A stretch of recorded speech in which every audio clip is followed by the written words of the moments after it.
Mike Griffith along with Kyle Austin. Kyle, 56-14 homecoming victory for Michigan State Spartans with their final polish up before Nebraska comes here to start the Big Ten season next week.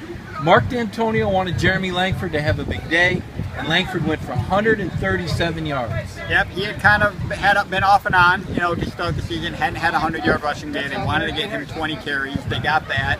He seemed to have a lot of confidence when we talked to him afterwards.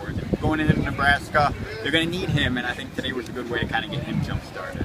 Defense was kind of a different story. You can look at the 14 points. That's not awful, but there were some kind of scary moments out there, I'd say. Yeah, some broken plays that, Pat Narduzzi says they can't be perfect, but I'll guarantee you that's not what he's saying to his players up in the defensive meeting room. Some busted coverages in the secondary, and you're right, Wyoming scored on some ugly plays that you don't typically see from a Michigan State defense. Nebraska will fully capitalize if Michigan State can't get their act together next week. Yeah, Amir Abdullah's coming to town. You're giving up a 57-yard rush up the middle to Wyoming. I'm sure Amir Abdullah's eyes, when he saw that, went pretty wide, because that's what they're going to look to do, I think, next week. Amir Abdullah all the way, so that'll be interesting to see.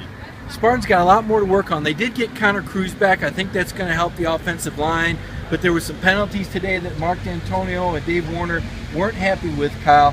You've got to wonder how Michigan State's offensive line will come together next week. They go up against Randy Gregory, a great defensive end for Nebraska. Well, that'll do it for today. Go to mlive.com/Spartans for all the coverage.